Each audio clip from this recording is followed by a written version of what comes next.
नमस्कार, आप देख रहे हैं भारत 24 और मैं हूं आपके साथ शाजिया निसार। लेकर हाजिर हूं देश की राजधानी दिल्ली से जनता के बीच से जनता की बात। यह है जनता की आवाज। ये वो खास कार्यक्रम है जहां देश की जनता बेखौफ होकर के, बेधड़क होकर के, पूरे हौसले के साथ अपनी आवाज को बुलंद करती है, बिना किसी डर के और बिना किसी काट छाट के। वो आवाज सिर्फ आप तक पहुंचती है। आज का मुद्दा बहुत ही ज्यादा महत्वपूर्ण। प्रधानमंत्री नरेंद्र मोदी ने एक इंटरव्यू में कहा है कि भारत वो देश है जहां पर अल्पसंख्यक समुदाय खुशहाल है, वो खुशी से जीवन व्यतीत कर रहा है, लेकिन कुछ लोगों को इससे ऐतराज रहता है। आज इसी मुद्दे पर करेंगे बड़ी चर्चा। खास मेहमानों का पैनल हमारे साथ मौजूद रहने वाला है, लेकिन सबसे पहले एक रिपोर्ट आपकी टीवी स्क्रीन पर।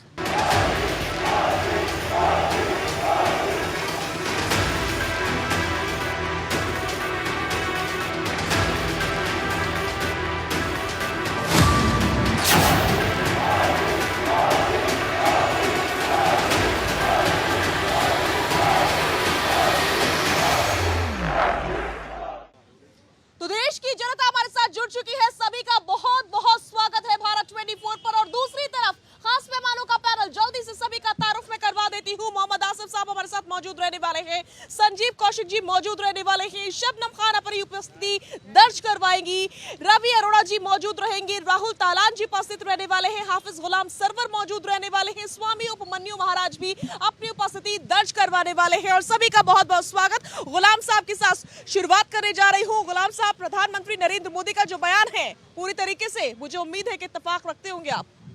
नहीं, बिल्कुल। प्रधानमंत्री जी ने जो इंटरव्यू दिया है और जो बातें कही हैं, अब तक ये हो रहा था कि एक परसेप्शन देश में बना है कि जितना मसला है, जितनी समस्या, सब 2014 के बाद ही है। मैं लगातार शुरू से ये बात कह रहा हूँ कि जब आप ये बात कहोगे तो इसका मतलब पिछली सरकारों के गुनाहों पर आप पर्दा डाल रहे हैं। ऐसा नहीं है कि पहले नहीं हो रहा था और अब होने लगा, या ऐसा भी नहीं है कि पहले बहुत अच्छा हो रहा था और अब खराब होने लगा। निरंतर अल्पसंख्यक भारत के जो भी हैं, प्रधानमंत्री जी ने पारसी समाज का जिक्र किया। निसंदेह पारसी समाज इस देश के विकास में, उन्नति में उनकी बड़ी भूमिका है। अल्पसंख्यक का नाम आता है ना, तो एक और परसेप्शन है कि सिर्फ मुसलमान तक लोग सीमित रखते हैं। अल्पसंख्यक का मतलब मुसलमान नहीं। अल्पसंख्यक की बात जब आती है तो आपको सिखों को भी देखना है, ईसाइयों को भी देखना है। तो कुल मिलाकर एट्रोसिटी तो है, घटनाएं घटती हैं, मगर आप कंपैरिजन अगर करते हैं और अन्य देशों के बनिस्बत, तो ये ताल ठोक के कहा जा सकता है कि भारत के तमाम अल्पसंख्यक अन्य दूसरे देशों के बनिस्बत बहुत खुशहाल हैं, विकास के मार्ग पर चल रहे हैं, सरकार के साथ कदम कदम मिलाकर चल रहे हैं। पॉलिटिकली जो होता है वो तो चलता रहेगा, वो रुकेगा नहीं। पॉलिटिकली अब प्रधानमंत्री जी को लोग काउंटर करेंगे, कुछ कहानियां सुनाएंगे, कुछ मॉब लिंचिंग की कहानियां आएंगी। अच्छा, मैं बधाई देता हूं, अभी केंद्र सरकार ने एक अच्छा कानून लाया मॉब लिंचिंग के ऊपर। उसको पूरे देश के अल्पसंख्यकों ने उस पर प्रसन्नता प्रकट की है कि ये अच्छा हुआ है। लेकिन कहानी सुना देना और सरकार को घेर लेना मात्र सच्चाई नहीं है। सच्चाई ये है कि एट्रोसिटी पहले भी हुआ करता था और ये मानव स्वभाव के रूप में होता है। भारत का नेचर मिल मिलाकर रहना है, तालमेल समाज में आज भी बना हुआ है और मुझे विश्वास है कि ये बना ही रहेगा। संजीव कौशिक जी, मुझे लगता है कि जो सवाल मैंने मौलाना साहब से पूछा उसी को आगे बढ़ाते हुए मैं आपसे समझना चाहूंगी कि क्या आप गुलाम साहब की बात से इत्तेफाक रखते हैं और देशों के बनिस्बत हमारे देश में जो अल्पसंख्यक समुदाय है वो खुशहाल है, खुशी से जीवन व्यतीत कर रहा है? हाँ, पाकिस्तान की अपेक्षा यहाँ बेहतर है, खुश है हम। तो पाकिस्तान से तुलना कर लीजिए, आप बांग्लादेश से तुलना कर लीजिए, वहाँ की अपेक्षा यहाँ चाइना। मैं सिर्फ ये कह रहा हूँ कि जब आप इस तरह की बातें करते हैं तो आपको ईमानदारी से यह बात भी बतानी होगी कि जब सदन में चुनाव करने का वक्त आता है, जब आप चुनाव में लोगों के बीच में जाते हैं, तो कितने लोगों को टिकट देती है भारतीय जनता पार्टी, जिनके मुखिया इस तरह की लंबी लंबी बातें कर रहे हैं? कितने अल्पसंख्यक समाज के लोगों को टिकट मिलती है? यही बता दें, कितनी नुमाइंदगी है इनकी। ये इनको, मेरी बात, इनको जब क्रिकेट का टीम होता है ना, 12 लोगों का टीम होता है, तो 13 और 14 भी होते हैं उसमें। उन लोगों को रखा जाता है तौलिया लाने के लिए, गेंद इकट्ठा करने के लिए। तो वैसे लोगों को ये इस्तेमाल करने की बात होती है। बस अल्पसंख्यकों की यही स्थिति है भारतीय जनता पार्टी के शासनकाल में। तो ये भी अल्पसंख्यक देख रहा है। पानी पिला रहे थे क्या? अजहरुद्दीन पानी पिला रहे थे, भारत के कप्तान रह चुके हैं क्रिकेट टीम के। मोहम्मद शमी पानी पिला रहे थे क्या? अरे 14-15 होता है उसमें पानी वाला। इसको सबको सांप्रदायिक मत बना दीजिए ना। अब खेल भी में भी आप भेदभाव दिखा रहे हैं। आप उदाहरण देने के लिए देते हैं कि एक दलित को राष्ट्रपति हमने बना दिया। मैडम बहुत अच्छी बात है। अरे भाई आप तो बड़े सेकुलर पार्टी वाले ना, मोहब्बत की दुकान वाले। फिर काहे को आप हिंदू ये करता है, मुसलमान ने पानी पिला दिया, क्यों नहीं पिलाएगा? क्रिकेट खिलाड़ी है वो, कोई तुष्टिकरण नहीं। तुष्टिकरण किया है आपने मुसलमानों का सारी जिंदगी शोषण किया है, और खासकर मुस्लिम बेटियों का शोषण किया है आपने। सारी जिंदगी आप लोगों ने मुसलमान बेटी, अरे 3 तलाक से कब जूझ रही थी बेटियां भाई? 3 तलाक से आपके राज में जूझ रही थी जब कांग्रेस का राज रहा है। हलाला से कोई हाशिए में नहीं है। कहाँ हैं आप? सारी बेटियां आगे बढ़कर, मतलब कितने लोग हैं सदन में? कितनी हैं आप? भारतीय जनता पार्टी की तरफ से कितनी है? कब आएंगी? तो निकलने भी नहीं दे रहे थे। ये हम हैं। आज सरवर भाई बदले, कल आप बदलोगे। धीरे धीरे सारे देश के मुसलमान, जो सच है वो सच है। आप दलीलों से उसको चोटी मत कीजिए। मुसलमान प्रधानमंत्री नरेंद्र मोदी की तरफ देख रहा है कि वो हमें लेकर नई दिशा देंगे, और मुसलमानों को आने वाली जो पीढ़ियां याद करेंगी कि प्रधानमंत्री नरेंद्र मोदी जी थे जिन्होंने हमें देश की मुख्यधारा से जोड़ा। अगले 5 साल में उम्मीद करते हैं कि आप भी होंगी सदन में।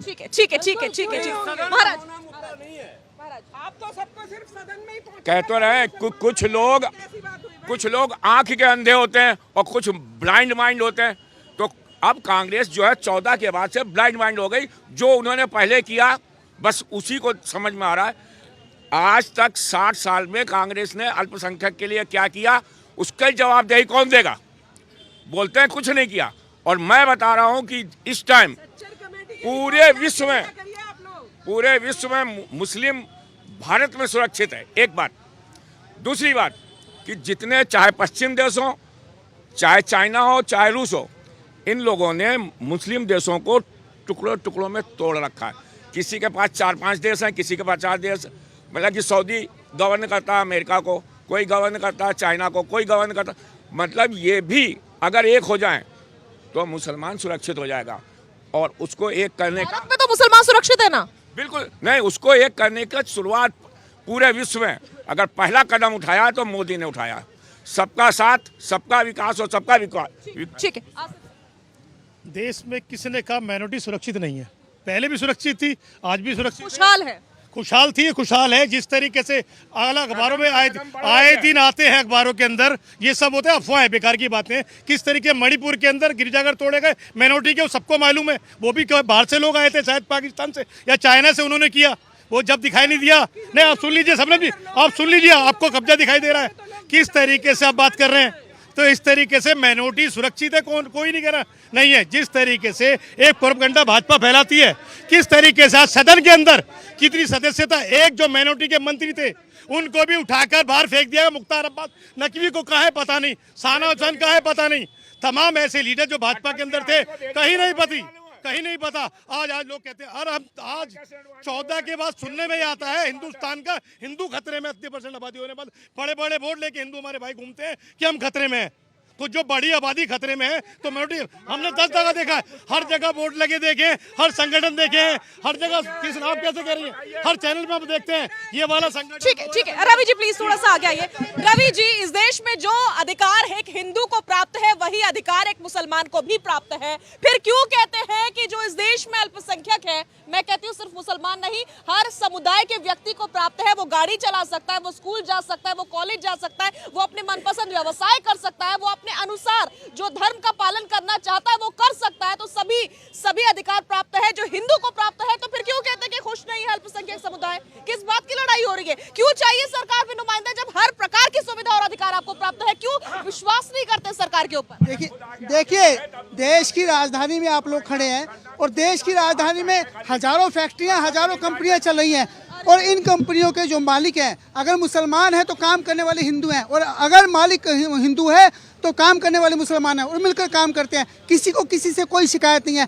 शिकायत तब होती है कुछ दलाल, कुछ कट्टरवादी लोग अपनी राजनीति चमकाने के लिए उनके बीच में फूट पैदा करते हैं। सबसे बड़ी बात देखिए, आमिर खान जो एक फिल्म स्टार है, बहुत बड़ा फिल्म स्टार है जिसे हम सब पसंद करते हैं, लेकिन उनको भारत में खतरा लगता है, जबकि वो भारत के अंदर सबसे प्रसिद्ध अभिनेताओं में से आते हैं। नसीरुद्दीन शाह, जिन्होंने पूरा जीवन अपना भारतीय फिल्म इंडस्ट्री को दिया, लेकिन उनको डर लगता है भारत में। लेकिन ये सब एक राजनीति का हिस्सा होता है और कुछ नहीं है। मैं समझता हूँ राजनीतिक पार्टियां कहीं ना कहीं, और आप समझिए जितनी भी पार्टियां हैं जो तुष्टीकरण की राजनीति करती हैं, वो सभी, उनको चलाने वाले नेता सारे हिंदू हैं।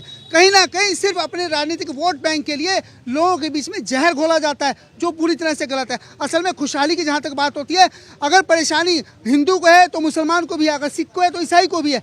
कहीं जहाँ अगर बिजनेस नहीं है तो नहीं है, जो कंपनी अगर फेल हो रही है तो सबके लिए वही प्रॉब्लम है, ये किसी एक के लिए नहीं है। कोई ऐसा नहीं कहे कि सरकार ने कह दिया कि इनके लिए आप बिजनेस मत करिए, ये सबके लिए। देखिए खुशहाली की जहाँ तक बात होती है तो सरकार जो कह रही है, आप कैसे कह सकते हैं किसी की इसमें सरकार की कोई वो है। अगर सरकार मोदी जी कह रहे हैं कि ईसाई जो पारसी लोग जो पूरी दुनिया में कहीं ना कहीं आज शोषण सह रहे हैं, भारत के अंदर सबसे ज़्यादा समृद्ध है, अगर भारत के प्रधानमंत्री ये बात कह रहे हैं तो इसे समझने वाली बात है कि आज जो सबसे सूक्ष्म है, मतलब हिंदुस्तान के अंदर सबसे कम आबादी जो है पारसियों की है, उसके बावजूद हमारे यहाँ भारत में खुश है। ये बड़ी बात है, ये बड़ी बात है अपने आप में। देखिए, हमको ये समझने की ज़रूरत है कि भारत की तासीर अलग है। भारत में जो आया, दुनिया ने जिसको मारा, जिसको सताया, वो भारत में आया और भारत ने सबको शरण दी। देखिए, हर धर्म के लोग यहाँ आबाद हैं। क्यों आबाद हुए? क्योंकि भारत की तासीर अलग है। जब आप कहने लगते हैं, जैसे बोल दिया संजीव जी ने बोला कि अल्पसंख्यक परेशान है या उनको प्रतिनिधित्व नहीं मिलता है, ठीक है, ये बात हो सकती है आपकी कि नहीं है एक पार्टी में, लेकिन उसके बावजूद भी उस पार्टी ने कभी भी अपीजमेंट नहीं किया है। ये नहीं बोला है कि गैस के सिलेंडर सिर्फ और सिर्फ हिंदुओं को मिलेंगे, या किसी लाडली बहना का योजना का फायदा सिर्फ और सिर्फ हिंदुओं को मिलेगा, या बाकी योजनाओं का या राशन का फायदा सिर्फ और सिर्फ हिंदुओं को मिलेगा। ये सारी चीजें एक पार्टी ने नहीं किया है। लेकिन हमने एक चीज वो देखी है इस देश में कि एक प्रदेश के मुख्यमंत्री कब्रिस्तानों की बाउंड्री वॉल कराते हैं और शमशानों को छोड़ देते हैं। ये हमने देखा है। ये सारी चीजें जब आप एक समुदाय को भेद करेंगे, एक समुदाय से दूसरे समुदाय में भेद करने की कोशिश करेंगे, तो परेशानी खड़ी होती है। एक समुदाय को ऐसे लगता है कि उनके साथ दिक्कत है कुछ ना कुछ। देखिए, सवाल ये है कि ऐसा नहीं है, इतनी बड़ी आबादी है, 1 अरब 40 करोड़ की आबादी है, कुछ प्रॉब्लम होती हैं, हर एक देश में होंगी। भारत बहुत बड़ा देश है, लेकिन उन प्रॉब्लम को लेकर ये नहीं हो सकता है कि भारत में मुसलमान प्रताड़ित है। जैसे देखिए, हमारे नेबरहुड बहुत सारे कंट्रीज हैं जहां मुसलमान बहुत ज़्यादा परेशान हैं, और खुद के देखिए वहाँ बहुसंख्यक होने के बाद परेशान है।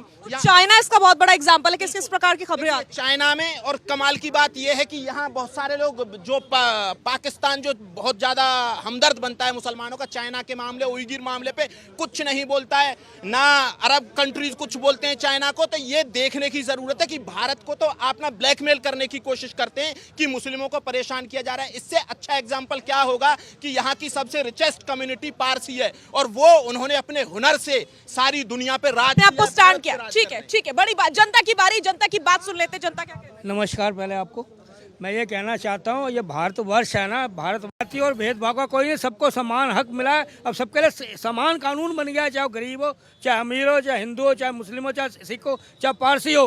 फिर भी उसके बावजूद भी जो आका बैठे हुए हैं लोगों के, जो बड़े बड़े इनको आका कहते हैं, वो आका ऐसे भ्रमित करते हैं, इनको ऐसा माइंड वॉश करते हैं कि ब्रेन हैमरेज में चले जाते हैं और देश में द्रोह फैलाते हैं। ठीक है, आप खुद सिख कम्युनिटी से हैं, आप भी अल्पसंख्यक समुदाय में आते हैं, तो आपको कभी ऐसा फील होता है कि कुछ अधिकार जो हिंदुओं को प्राप्त है, भैया हमको प्राप्त नहीं है? पिछले 10 साल से विपक्ष हमेशा रोता आया है माइनॉरिटी को लेके, वो माइनॉरिटी जो कि आज भी 18 से 20% है। अब बाकी बात करते हैं हम सिख की, बौद्ध की, क्रिश्चियंस की, ज्यूज़ की, पारसी की, वो लेस देन 1% है। उन्होंने कभी कोई आरक्षण नहीं, कुछ नहीं मांगा है, ना कोई फैसिलिटी मांगी है। मतलब विपक्षी का जो दिमाग से कहते हैं पैदल हो गए हैं, या जो है मतलब उनकी जब से बीजेपी आई है दिमाग काम करना बंद कर दिया। मतलब माइनॉरिटी अगर है तो कम से कम 1% नीचे होनी चाहिए ना, 18-20% होती है, वो माइनॉरिटी नहीं होती है। ठीक है, और कौन बोलना चाहता है यहाँ से? मैं ये कहना चाह रहा हूँ, कौशिक साहब कह रहे हैं इनको प्रतिनिधित्व नहीं देती बीजेपी। अब्दुल कलाम साहब को कांग्रेस ने बनाया था राष्ट्रपति, कांग्रेस ने बनाया था ना। अभी नबी जी को क्यों नहीं बनाया आपने अध्यक्ष? कांग्रेस अध्यक्ष क्यों नहीं बनाया? आप कह रहे बीजेपी तो प्रतिनिधित्व नहीं देती। आपकी कांग्रेस पार्टी तो बनाने, उन्होंने पूरा जीवन कांग्रेस के लिए खपा है। नबी जी को अध्यक्ष बनाते थे ना? नहीं, अध्यक्ष बनाते ना, नहीं बनाया ना। मेरा कहना मतलब आपको ना आपको नाम कमाना है, किसके नाम से? हिंदू के नाम से अल्पसंख्यक को, मुसलमान को डराना है। किसके लिए? कि मुझे वोट मिले। अब वो मुसलमान नहीं है। आपने 3 स्टेट में अंडर करंट नहीं देखा।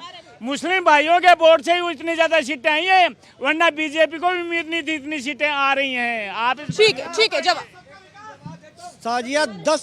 साजिया 10 सालों में हमने यही विकास किया है कि अब ईद की सवैयाँ नहीं आती हमारे घर में, और हमारे बच्चे भी ईदगाह में जाकर टोपियां नहीं पहनते हैं। ये हम ऐसे कैसे कह सकते हैं आप? ऐसे कैसे कह सकते हैं आप?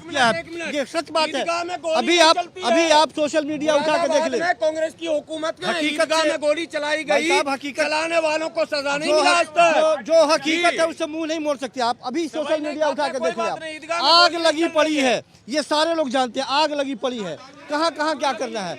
और ये पिछले 10 सालों की तरक्की है। ये 10 सालों में हमने ये तरक्की की है। हमने, मैं सिर्फ ये कह रहा हूँ नहीं। और आप कहते हैं कि कलाम साहब को बना दिया हमने। जी इतना तो नहीं है, क्योंकि मैं खुद भी अपने दोस्तों को सिवैयां खिलाती हूँ हर ईद पर, तो आप इतना नहीं कह सकते। तो भीड़ रहती है। ये ठीक वैसे ही है। ये ठीक वैसे ही है जैसे दावत मिल गई आपको। साजिया, ये ठीक वैसे ही है जैसे कलाम साहब को आपने राष्ट्रपति बना करके कह दिया कि पूरे अल्पसंख्यकों की स्थिति बेहतर हो गई। आपने एक दलित को राष्ट्रपति बना के कह दिया कि सारे दलितों को हमने अपने बगल में बैठा दिया। कितने दलितों को बगल में बैठा दिया, उनकी स्थिति क्या है? सच ये आप प्रतीकात्मक, आपका दिमाग खोलिए। मेरा दिमाग खुला हुआ है महाराज जी। नहीं खुला है, आप मेरा देख नहीं दिमाग खुला रहे। हुआ है महाराज जी। आप देख नहीं रहे। आप प्रगति नहीं देख रहे लोगों की। आप लोग, हम दोनों गले मिलते हैं। आप प्रगति नहीं देख रहे। समाज के लोगों को आप कांग्रेस से धर्म आप रास्ता दिखाइए। आप ध्रुवीकरण के चक्कर में मत पड़िए। कोई आपको रास्ता दिखा रहा हूँ। आप राजनीति मैं आपको भी रास्ता दिखाना चाहता हूँ। दिखाइए। मैं आपको भी रास्ता दिखाई दे रहा हूँ। मैंने रिक्वेस्ट की है कि दिमाग खोलिए। सच बोलिए। मैंने रिक्वेस्ट की है। सच बोलिए। सच कहाँ है? जिसके कपड़े उतारे, कोई एक काम सच का बता दो। शरीर से कपड़े छीनेंगे, जिसकी चमड़ियां उतारी जाएगी। सुनो, मॉब लिंचिंग के लोगों को सत्ता में बैठे लोग माला पहनाएंगे तो ये अच्छा नहीं जाएगा। सुनने की क्षमता रखो। गांधी जी भी लोकतांत्रिक नहीं थे महाराज जी। भारतीय जनता सुनने पार्टी की के क्षमता रखो। लोग मॉब लिंचिंग के हत्यारों को फूलों का माला पहनाती हुई दिख रही है। किसने कह दिया? मैं कह रहा हूँ। आपके कहने से कुछ हो जाए? लोगों ने देखा है। एक बात बताइए। लोगों ने देखा है। संजय जी, ठीक है महाराज जी। मैं देखिए, ये जनता की आवाज है। जनता की आवाज है। 2 सेकंड महाराज जी। आज 22 जनवरी को राम मंदिर का उद्घाटन होना है। 1949 में ये डिस्प्यूट हुआ था। 22-23 दिसंबर 1949 को। एक सेकंड। अगर कांग्रेस चाहती तो 1949 में ही मंदिर का निर्माण कर देती, तो जो हिंदू मुसलमानों के बीच ये जो दीवारें खड़ी हुई हैं, ये दीवार खड़ी नहीं होती। मेरठ, मुरादाबाद, मलियाना, हाशिमपुरा, भागलपुर, अलीगढ़, दिल्ली, कोकराझार, मुंबई, जमशेदपुर, टाटा, जितने दंगे हुए वो राम जन्मभूमि बाबरी मस्जिद को लेकर हुए। कांग्रेस ने जानबूझकर करवाया। अगर इस मुद्दे को कांग्रेस हल कर देती तो प्यार बढ़ जाता। आज देखिए, अगर महाराज जी कह रहे हैं हम गले मिलना चाह रहे हैं, तो बीच में कौशिक जी खड़े हैं। समझ लीजिए, आप गले मिल लीजिए। कांग्रेस आप गले मिल लीजिए। कांग्रेस हमेशा दीवार रही है। आज भी कांग्रेस दीवार बन रही। अरे मुद्दा है रोजी रोटी, पढ़ाई लिखाई, दवाई, कमाई, सड़क, बिजली, पानी, नौकरी। आप आइए, इस पर बहस कीजिए। रोजी पर कीजिए, रोटी पर कीजिए, पढ़ाई पर कीजिए, लिखाई पर कीजिए। धर्म ले आते हैं हमेशा आप। अल्पसंख्यक खतरे में, इनको सपना में आ गया। अच्छा, अल्पसंख्यक खतरे में तो राहुल गांधी कहाँ गए? राहुल गांधी कहाँ गए? पहलूखा में गए, जुनैद में गए, तबरेज में गए। किसके घर गए राहुल गांधी? राजनीति करेंगे दिल्ली में बैठकर और मुसलमानों का नाम लेकर वोट लेना चाहेंगे? ये चीज नहीं होने वाला। हम इस दीवार को तोड़ेंगे जो 70 सालों में कांग्रेस ने खड़ी की। हाँ, एक चीज, कांग्रेस कहाँ से बनी? अंग्रेजों ने बनाई। आज भी उनके दिमाग में डिवाइड एंड रूल चल रहा है। एक बात। दूसरी बात, 1-2 अल्पसंख्यक का नाम बता दो जिसने भारतवर्ष छोड़ के प्रताड़ित होकर बाहर भाग गया हो। और मैं सैकड़ों को बता दूंगा। कोई पाकिस्तान से आ रहा है, कोई बांग्लादेश से आ रहा है, कोई कहीं से आ रहा है। यहाँ पे सब आ रहे हैं, सबको गला मिला, गले से लगा। इसलिए निकाल रहे ना। अभी जम्मू कश्मीर अभी जम्मू कश्मीर के लीगल ठीक है सवाल हो गया। और कौन बोलेगा? मैम ये कह रहे हैं कि कांग्रेस पार्टी हिंदू मुसलमान नहीं करती।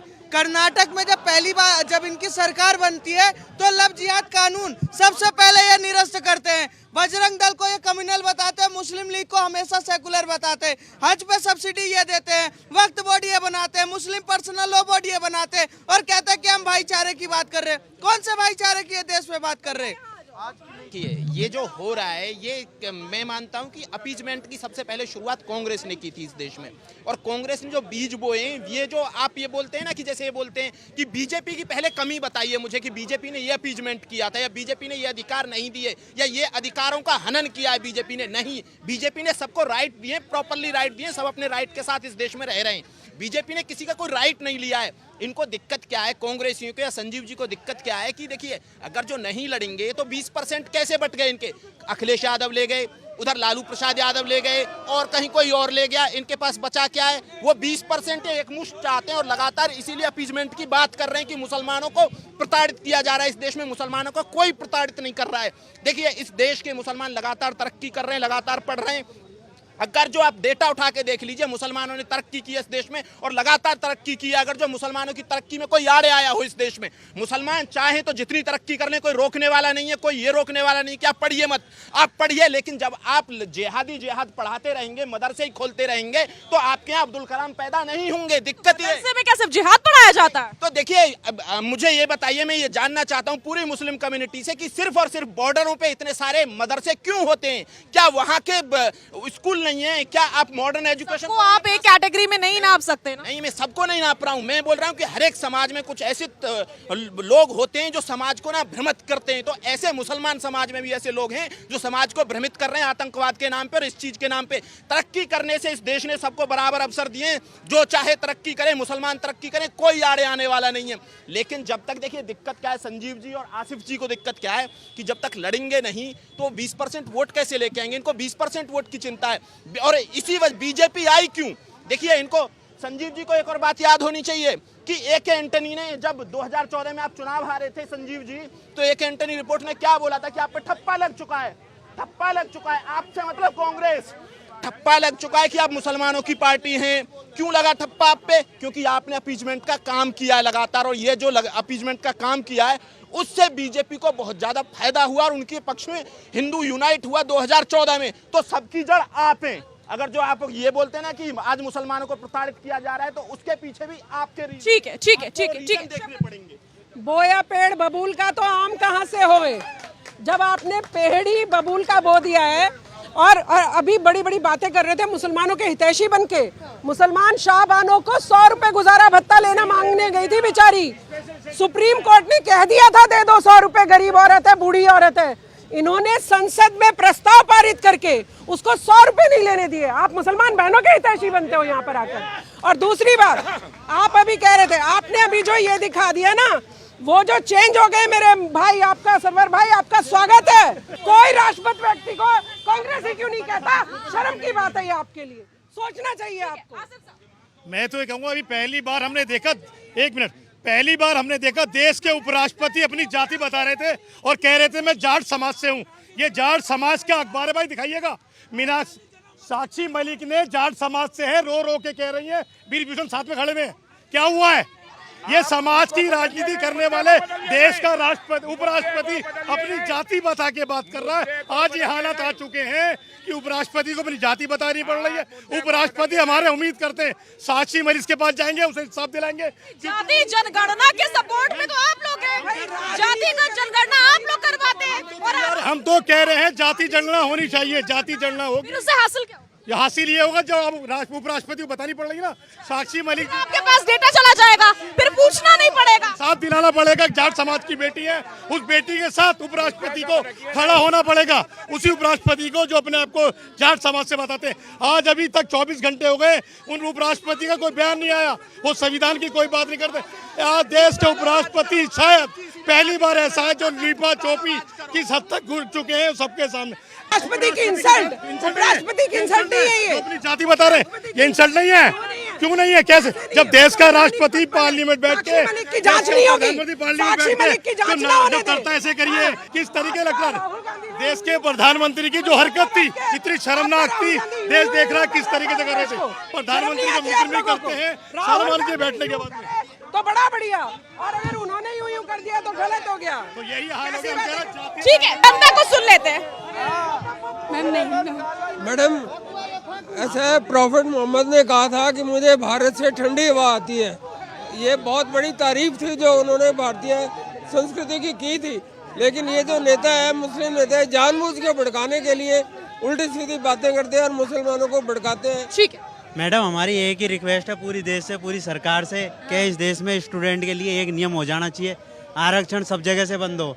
हमने पढ़ के उछाल, हम 550 नंबर पे भी सीट नहीं उठा पाते, कई बंदे वो 230 पे ले जो डिजर्व भी नहीं करते उन चीजों को। मैं ठीक है, आ रही हूँ।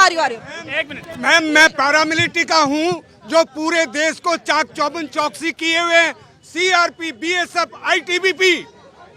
11 जनवरी को हाई कोर्ट दिल्ली ने आदेश दिया कि जवानों की पेंशन होनी चाहिए, क्योंकि ये भी फर्स्ट लाइन डिफेंस है, armed forces of the union है। माननीय प्रधानमंत्री जी दिवाली सरहदी चौकीदारों के बीच में मनाते हैं साहब।